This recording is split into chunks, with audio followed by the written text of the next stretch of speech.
What is going on, everyone? I'm Jay Bryant, I'm Jared Washington. and we want to welcome you to another edition of the Attention Span Podcast. Man, so before we get into the topic for today, just want to check in. So, Jared, what's been going on?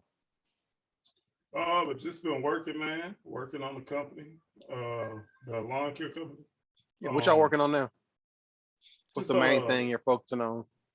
the main thing, I would say the main thing. If I had to pick one thing, it would probably be hiring an employee Right, I think you mentioned that before. because Any, because any, it's hard to scale without an employee, you know. And yeah, in Mississippi, it rains all times. It rains a lot. You know what I'm saying? Well, it's been raining down here in particular a lot. So our biggest thing is trying to find an employee, somebody to work and especially those bigger jobs, because when that rain hits, it kind of sets everything back a little bit and it gets built up. But besides that, just my son started kindergarten. I'm super excited about that. You know what I'm saying? That's my boy, man, and I'm proud of him because he really showing that he can be independent and he's having fun. He's growing up, and Faith and Roman, they're homeschooled. And as far as announcements, that's it, man. All my kids are doing good, and I'm good. nice. I don't know. Faith and Roman were homeschooled. It's pretty dope. I just found out myself. For real. Well, it's dope. Who teaches them? China? Yeah, Sean. Nice. That's cool. All What right. about you? What about me? Yeah, what's your announcements? Oh, well, hold on. I want to ask you. I'll get to my announcements. I mean, yours are very interesting. So, as far as recruiting, who's the better recruiter out of you two, the main people in your business, Magnolia Lawn Solutions? Because I know there's people who are entrepreneurial and they're going to want to hire an employee one day, right? So, Right. what are you finding as far as that process? Has that been hard? Have been pretty Well, easy? Get a lot of I'll be prospects, but honest. they don't really, huh? I'll be honest, in the lawn care industry, finding somebody that's honest and trustworthy, that's willing to work, and they're not going to pull no punches, not going to do anything on the side, not going to go to the work truck and smoke, and then come back mid job, that kind of stuff. That's you can't tolerate that. And our customers that we serve and make or service at Magnolia Lawn Solutions, they look at that. They look at your appearance. They say you can't read a book by its cover, but when you got a business, people do judge you by your cover. So for me ain't greed. It's about finding the proper person that can really fit into our family oriented company because it's just me and Yeah, him. That's my your brother. culture. That's Yeah, that's my white brother. yeah, Come on now. So it's like, I want somebody who's gonna really fit in with us, you know what I'm saying, who feel the same way we do. Of course they're not gonna value it like us, but and when it comes to recruiting, now if you're looking to recruit, I really believe nowadays it's best to go online. You know what I'm saying? Indeed, Glassdoor. Post your company and say that you're hiring, pay whatever little fee you got. It's gonna be a little fee, but the return, the ROI is crazy because if you find one good person, that's enough to take you off. And I'm the better one only because I'm technologically more sound than Greg. But what does that yeah, have when to it do with comes recruiting? Just you can see more prospects because you're better technologically when I savvy. say that, I mean, yeah, I can find more prospects online because it's a digital world now. It's 2020. You know what I'm saying? It's 2022, and it's just more digital. But for our business in particular, I'm gonna make this quick. I've been ran. I'm gonna tell y'all. No, it's I'm fine. not gonna lie. It's your I'm not space. gonna. Yeah, yeah, yeah. I ain't gonna lie. I'm gonna tell y'all 100% true. When it comes to lawn care, starting out, I'm not gonna tell you to do anything illegal, guys. But you want to find some good help and some good workers. You go find people that you don't have to put on the books. You go find, I'm gonna be real with y'all. Y'all want the truth. You see what I'm saying? I can see here a lot of y'all, but you go find people that you feel like are hard working, that you don't have to put on the books as an official employee, because a lot of startups get sued like that. And don't get hung up on being so straight edge and trying to be perfect starting out. Now, of course, when you start scaling and making 100,000 your taxes, you don't want to have no undocumented employees and stuff like that. But for right now, workers' comp and people filing claims and stuff like that. If you have if you're in a labor industry, don't be afraid to step outside the box. But I'm not gonna tell you to do anything illegal. That's just dumb. Absolutely. That's good advice. That's definitely good advice. It's true. It's honest, and like you said, you're not telling anyone to do anything illegal. So that's what's probably most important there. Yeah. Um, as for me and my announcements, been doing good, man. Been feeling a little like weird under the weather a little bit today. Not really like nauseated or sick. Not really like that. Just lower energy than Yeah. normal. So, um, but still feeling pretty good. That considered, You still got got a lot of everything stuff, done? huh? You still got everything done that you Yeah, set out to yeah, do today? Yeah. yeah. Still, yeah. That's Um, automatic. yeah. I mean, it's really no choice because the stuff I have to do is responsibility as a man, and that kind of leads to the subject I want to talk about, which we'll get into shortly. But I feel a little under the weather, but been everything's been going well as far as my family. My daughter started school, pre-K. My Okay. son, he's been out of daycare for about a week and a half. We held him home because, the COVID cases popping up at his daycare. So they shut down his classroom. So we were like, man, he might as well stay here just for safety purposes. Um, Business is going good. Um, had a chance to interview someone I really look up to. And that'll be getting posted on my YouTube channel. I'll make sure and link it in the show notes in the description on YouTube. It'll be there. My business YouTube channel, and you all will see when that posts. I got to interview somebody I really look up to and respect in my industry. So that went well. Did that today. Um, Personally, feeling good, feeling improvements happening, improvements. And I think that's part of the change that I'm experiencing with my energy is the things that I was doing every day. I'm slowly, very slowly starting to shift those habits for the better. So those are some recent updates for me. Um, Man, I've had on my mind this week the average man, Jared, the average man. That's what's got my attention this week. This is the our topic for today. The average man. All over the internet, we see uh there are people that are out there. You got like what people will call the gurus. And I'm just gonna name some off the top of my head who people will consider gurus of different things. You've got like E.T. the hip hop preacher, Andrew Tate, Grant Cardone, Gary Vaynerchuk, uh shoot, Mind Pump. Those guys are influencers in the fitness space.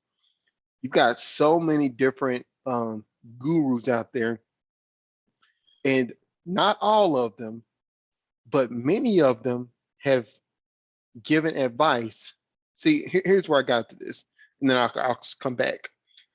I was having a conversation with my wife, and I was like, why why did I strive for all these years from discovering personal development in more extensive manner at 22 until like now?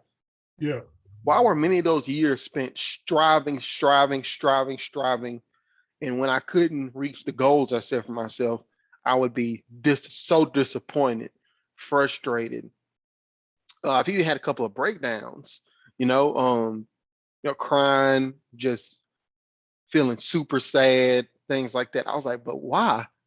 Why do many people do that? Like the people who strive, because people make it. That's not the problem. It's not that people can't make it, but not everyone makes it. And so many Absolutely. people strive for what they see or what they hear as advice from the gurus. Some I just named, there's other ones as well. Now, there's nothing against gurus, but let me tell you something.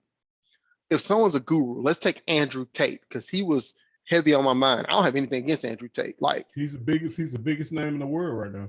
I mean, I actually love watching Andrew Tate. I'm not he's got saying some good he entertains me. takes. He's got I'm some not good saying, points. yeah, But I am but not he saying also has anything some wrong with him. destructible. Yeah, yeah. Go ahead. So, yeah, absolutely. I'll let you chime in as well, Jared. But Andrew Tate is a multimillionaire. He's super rich. and he has he talks about his casinos, he owns a Bugatti, things like that, and that's awesome. I'm happy for him, really, I am. The thing is, he's all over the internet and he's telling his advice. The problem is that most of the people who are watching his advice, and he gives a lot of relationship advice, in relationship to women, among other things. He has a university online and stuff like that, Hustler University. Check it out. I'm not being paid to promote that or anything. Check it out, Andrew Tate.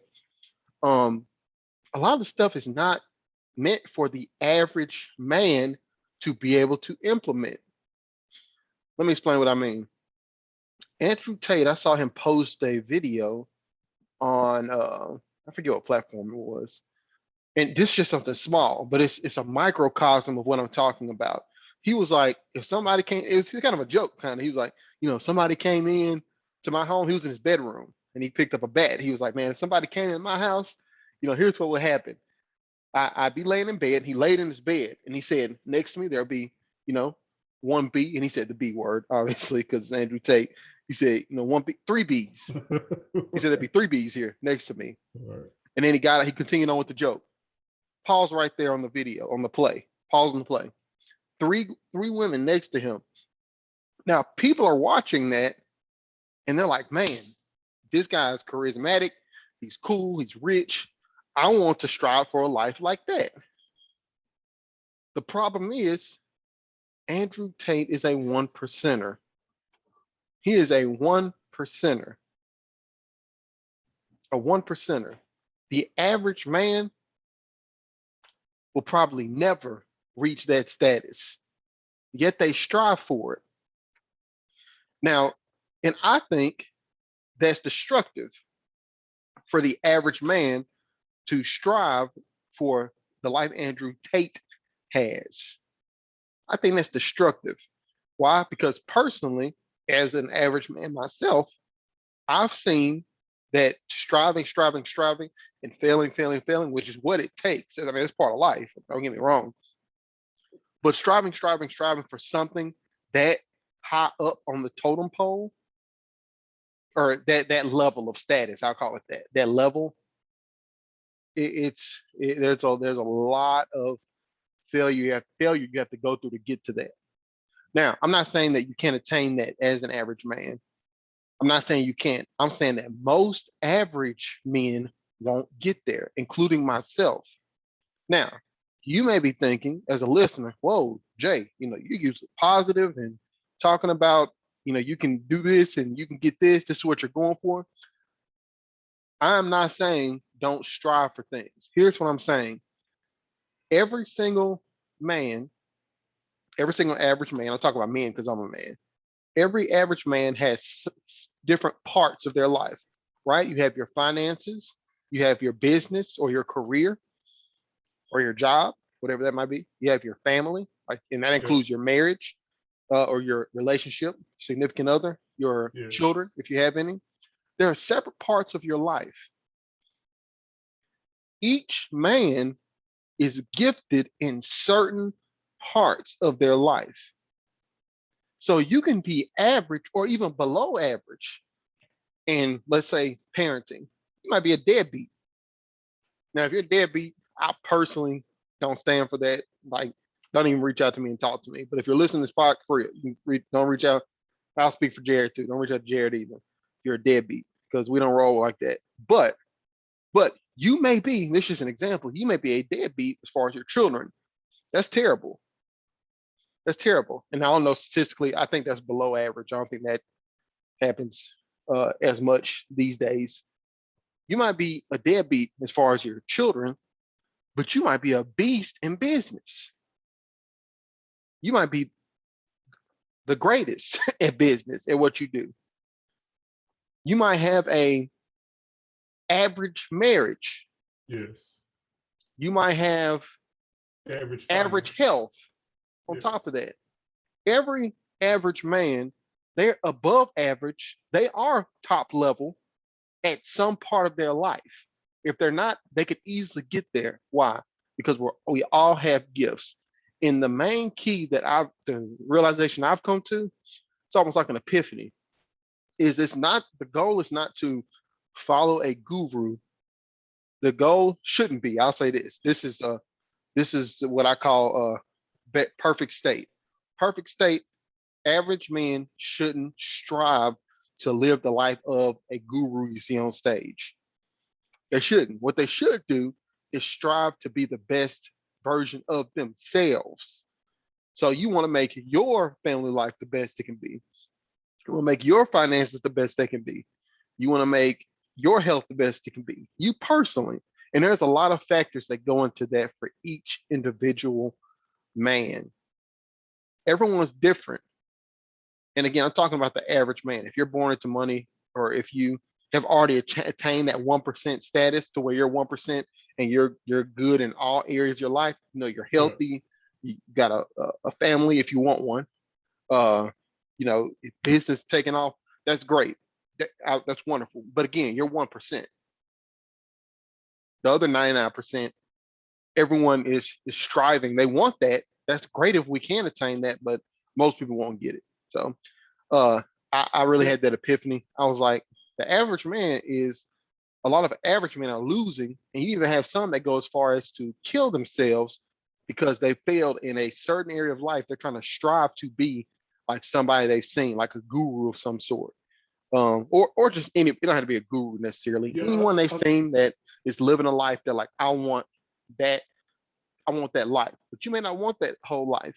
You may want to learn maybe some parts of their life, but you don't necessarily want all the things that come with that. And when you strive for that and don't get it, most men, it can lead to disappointment, struggle, and frustration. Yeah, and what you said last, I mean, I think that's the most important thing. You look for certain things in their life, the gurus, and you take those. Don't try to be just like them, because you're not. You're not. There's never going to be another Andrew Tate. There's never going to be another Tony Robbins. There's never going to be another ET. But like you said, you can build your life. You can take certain parts of each one of them and build your life into something where it's like other people look at your life and are like, dang, like his life is good. Like, because what I mean is, you can see families on TV.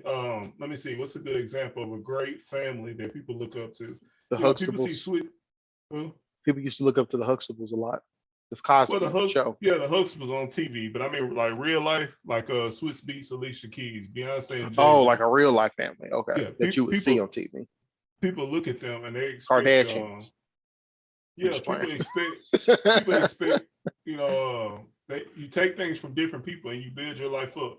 Now, Beyonce and Jay Z, let's look at them. Let's actually analyze them as powerful people in this world. Now, Beyonce was in Destiny's Child, young, dancing, working her tail off, and dancing, doing all these things. And she got put in certain positions. Her dad, of course, and her mom, I know her dad had industry connections, but you know, she had a long road. She was the lead singer of Destiny's Child, but she had a long road. Let's look at Jay-Z. He was a drug dealer who turned into a billionaire. He was dealing drugs, hurting his community, and turned into a billionaire that's helping people, bailing people out of jail, getting behind initiatives and doing things like that. So it's like, for people to transform like that, I think you have to look at everybody, Andrew Tate, or Tony Robbins, or Jay-Z, or Beyonce, take certain parts of them and build yourself into something that's a conglomerate of all those things. And most importantly, look for a mentor in real life. Don't look online and stuff and be like, well, I want to be like him and him. No, like, and sometimes don't be afraid to get into the details, because the devil's in the details, guys. I mean, I'll look at somebody like, for example, Jordan Peterson. I watch the way that he talks to people and listens to people. He'll literally like sit there like this and just look, and he won't say nothing for 10 minutes. For somebody like me who talks a lot, over talks sometimes when I speak, it's hard for me to do that because I want to butt in and say what I got to say. But he'll sit there and listen, and then he'll speak. So I'm like, I can take that from him. Now, does that mean I want to get on Twitter and say, well, fat girls are not beautiful? I mean, I'm not gonna say that's wrong or right, but that's not something I want to do. So it's like, you take certain things from everybody, because everybody's got good and bad qualities. And destructive, when you say the word destructive, Justin, that is, it can be destructive. But I honestly believe in not even the American dream, the dream of somebody that really believes in something better than themselves. Like, the highest ambition possible. Like I want to help myself. Why do I want to help myself? So I can help my family. Why do I want to help my family? Then no, I want to help myself, help my family, help my community, help the world. And that's the way it goes. And those one percenters, those are the people that hold it in place and let you know it's attainable. So I feel like when you see those people, you're like, okay, it's attainable. But even more, that's why I say you have to find somebody in real life, find that tangibility where you can actually touch them. I don't even know if that's a word. Find it where you can actually touch them, actually like be next to them or speak to them. And like Justin said, he was speaking to somebody that he really looks up to. You think he's ever going to forget that? I mean, you going to forget that, Justin? No, never in my life. How many conversations has he had in his life? And he just taught somebody that was very special to him, only him. And I'm sure it boosted his head up to a place where it's like, okay, I can do things. So get around people that you really look up to. And it don't matter what it takes. It just takes one person sometimes. A lot of people, man, they blow up off of one person. You might, you got singers in a club, somebody walks in, sees that person on stage, and then they get signed. That's the way it goes. It's the real world. And they become one percenters. So you say one percenters. And this is my last thing I'll say. In America, I think there's definitely a disparity, and I think there's definitely a problem with the way that we look at wealth, because in the world, to the rest of the world, if you make over $40,000, anybody listening to this podcast, if you make over $40,000, you're in the top 1% of the world. So look it up.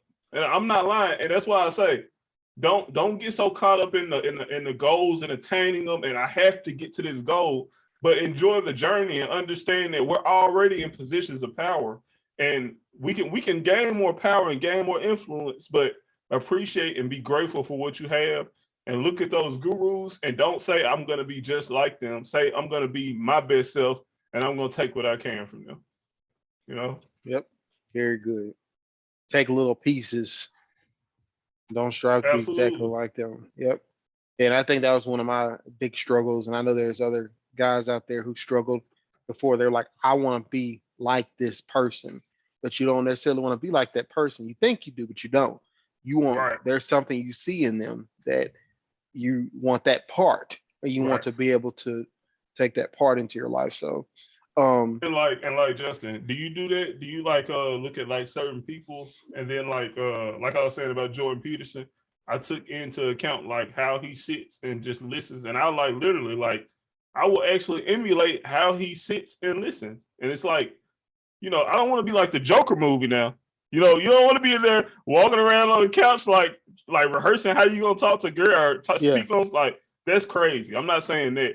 But if you look up to somebody and they got good qualities, do you do that? Do you like, oh, the way he speaks is captivating. Let me see how his vocabulary, his tone of voice. Do you like try to emulate that, but not like copy, but just put it into your ecosystem, Yeah. A couple of people. I mean, Chris Hansen from To Catch a Predator. You told me you were speaking about him last time. Yeah, I really like his communication style. I really like how resolute he is. So even when the situation gets like the person that he's catching, they're gonna get emotional. Let me out of here. You're gonna let me out. He's so resolute. Now, mind you, of course he has law enforcement and stuff in the background. Right. But the way he communicates in general and how resolute he is with what he's saying, how clearly he enunciates things, I love it. Yeah. Now, I mean, he's been going through some like financial things, some marital things, and I wouldn't want his entire life, but I do like that about him. Yeah. A.G. Gaston, one of the first people to do vertical integration in business, Black man in Alabama. His vision, from starting out poor in Alabama and working in the mines to vertically integrating to owning funeral home, life insurance companies, things like that, and even to discuss the process of vertical integration, teaching Black people how to do that, teaching people in general, but obviously he was Black and he taught a lot of Black people. his vision. That's something that I really, uh, of course, he passed, I think, in I 90, know you 90 respect it. Do something. you try to like emulate it, but in your own way, in Justice way? Like, do Yeah, you look at it and be like, okay? I do. So So Chris you'll look Hansen, at Chris Hansen and like be like, all right, I'm gonna work on my communication and try to be resolved. yes. So for example, when somebody gets emotional in a class that I'm facilitating about anything, they could be like super negative, starting to get like out of hand, unruly. I remain resolute because I know that's important. I know how that makes that change Yeah, the environment. And then you being a trainer or a teacher, people are already looking at you for how to respond to situations like those. So that's been very helpful. And then visionary wise, I always know something better is coming. I can't necessarily pinpoint everything, but I know something better is coming and I keep a vision in my head. And I got that from reading A.G. Gaston's book. A.G. So Gaston. I'm gonna remember. I'm gonna check them out. check Vertical it. vertical integration in business. Yep, it's called vertical integration. That's dope, Yep. man. For real. Owning every step of a value chain. So, like you own a lawnmower, you own lawn service, right? But what if you also Mm-hmm. own the company that made lawnmowers on top of that? Mm-hmm. Yep. Y'all do landscaping. What if you also own the company that did soil? Then you need workers, right? What if you also owned a hiring service for lawn care companies? And he did this. Yeah, he did this with life insurance, funeral homes, stuff like that. He started a school as well where he taught people that So with the it's amazing. like, for example, He let's go owned a to funeral hotel, home. huh? Did he own like the limos, and then he started owning like a limo Everything. service? He owned everything. It's He owned crazy. everything. He owned Coffin everything. He started making. making. Yep, there you go. It's He knew crazy. that funeral homes needed coffins, so he owned that part of the supply chain. Wow, Of course, that's he did the awesome, funerals. man. Yeah, I'm telling you, he owned life insurance company. So before, of course, they passed, they usually had a policy from him. He owned like an educational portion where he was teaching people how to start these businesses, like life insurance businesses and funeral businesses and other things as well. So check him out, A.G. Gaston. It's A.G. crazy, man. Gaston. Yep, I think he lived to be 100, maybe. I gotta look it up, but he was. I definitely learned a lot from him and good stories in the book too, for anybody. But yeah, so that's what's been heavy on my mind, man. And how do we make a mark in this world as an average man with above average things about each of us? But how do we make a mark with that? How do we better ourselves? How do we grow and not only better ourselves, as I mentioned, but better our families, our communities, the world, as somebody like you and I, So do you? So I know you said destructive. You believe that it can be destructive for the average man to look at a one percenter and strive to be try to what live their he is. life. Yep.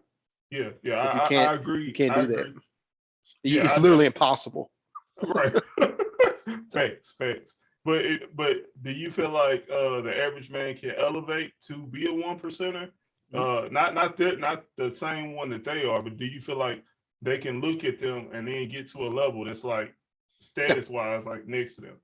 Yes. And so I mean, yeah, when it comes to the failure and people killing themselves, I mean, I hate to say it, guys, but it's Darwinism at its finest. Survival of the fittest out here, and it's a wolf and sheep world. You choose what you want to be. I've been a sheep a lot of times in my life. To this day, I find situations where I'm a sheep, guys. You know what I'm saying? I want to be completely vulnerable and honest with you guys, but I know that what I'm saying, I got that wolf in me, and if I can keep on bringing him out, keep on bringing him out, that'll be what it is. You know what I'm saying? I kind of got away from what I was talking about, but I'm just saying, guys, like, just remember, you can always choose to be a wolf.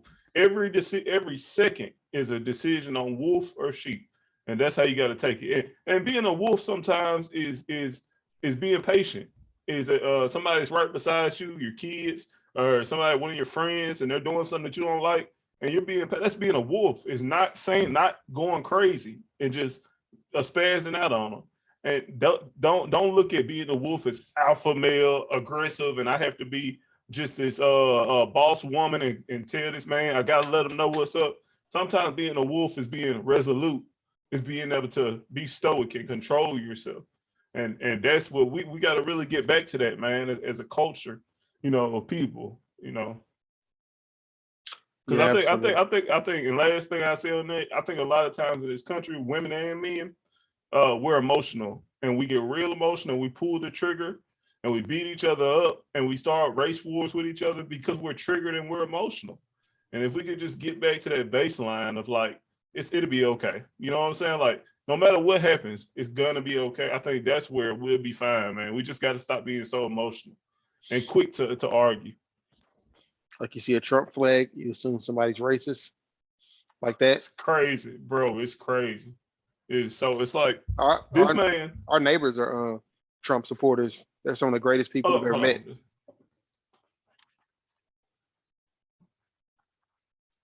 You said what, bro?